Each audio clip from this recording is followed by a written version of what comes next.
Hey love, welcome to this video and to my YouTube channel. If you're new, please do subscribe. And also, if you're not new, please do share this video if you find it of use to you and you think it would be to use of others. To others, not of others. So if we haven't met yet, I'm Michelle and I work as a soul translator as well. I have the Empowered Empath Soul Camp and the Sensate Soul, soon to be coming out. Exciting!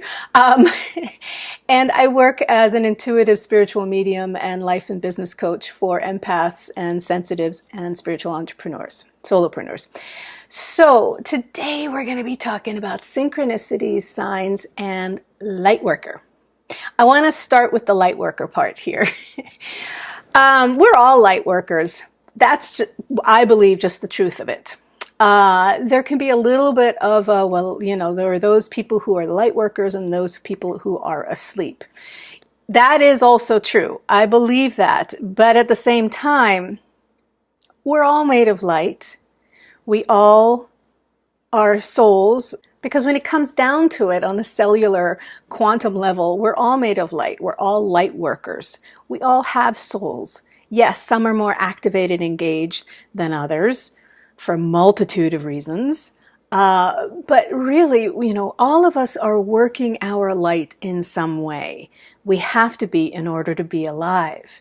To be a light worker, I believe, simply means that you are consciously choosing to be more aware of your existence and the power of that, and to be able to do the work to be your highest, deepest, most wonderful soul self, so that you can also, the real end game here is for your soul's evolution and journey, and really importantly, probably also equally importantly, is for the contribution and connection that we have with each other when we are waking up. Usually we are doing that because there is something in us that wants to come out and be birthed that is going to help our lives and the lives of others.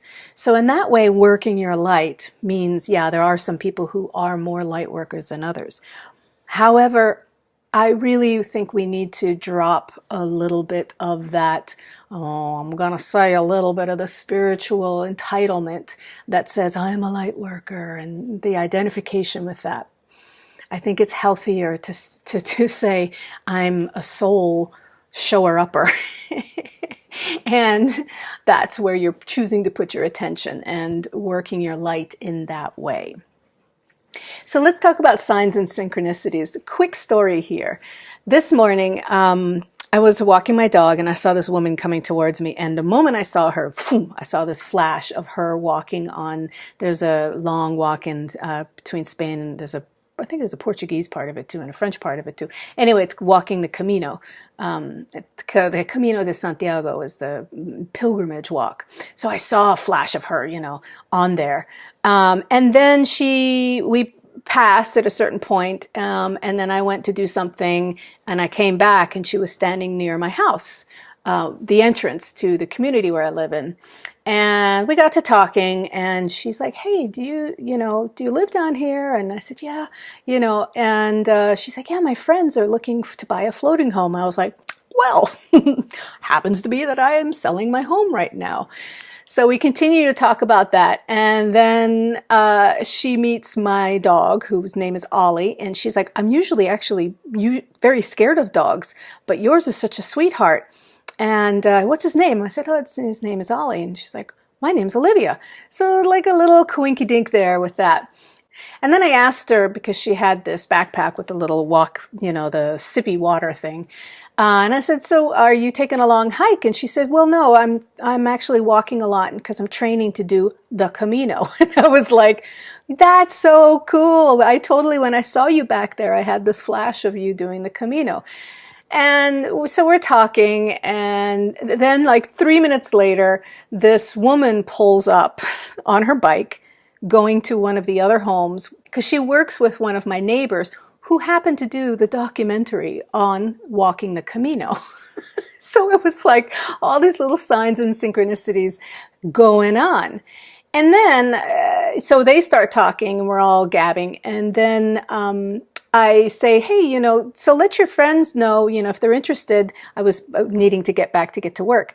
And I said, let your friends know who are looking for a floating home. I gave her the information and everything. And I said, where are they now? And she said, well, they live in Seattle, but they're in Ireland right now. And I'm like, oh, of course they are, because I'm selling my home so I and my son can go and do more traveling and have a little bit more of a gypsy lifestyle and laptop lifestyle, I should say, as well. And my first stop for us is Ireland. So I'm like, on course.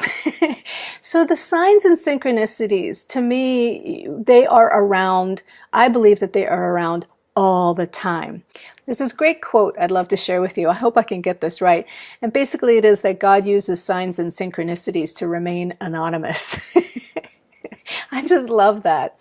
So signs and synchronicities, also in the work that I do, is, I think all of it is like life is talking to us all the time. Life is symbolic. Our soul's language speaks through our senses, speaks through symbolism, speaks through intuition, speaks through all of the kind of different senses than, of course, the rational, logical mind. And these things are coming up all the time. They're also in pattern. And I'm sure that if you've had any experience with repeated patterns of numbers, things happening in threes, any sort of, messages coming through music, songs, right at the right time, or three different people sharing something with you, and you see that there's, a pattern to it. There's a coincidence, or lots of different things. These symbols that come to us as well, whether they are through the animals that we see, whether it's through a symbol, an actual, drawn symbol that we see that comes in a couple different ways. These signs and synchronicities are like that beautiful saying that life wanting to kind of remain anonymous, but at the same time saying, hey, pay attention here. I got your back. Or listen, you're on the right path. All you got to do is trust that. So please do pay attention to those signs and synchronicities, because they really are the language of your soul. On top of, as well, your senses.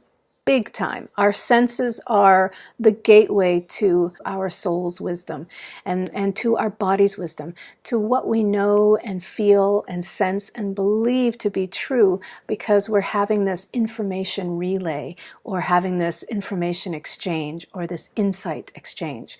Like when I saw a flash of the woman walking the Camino, and then 5 minutes later, I find out that she is going to be doing that in a couple months.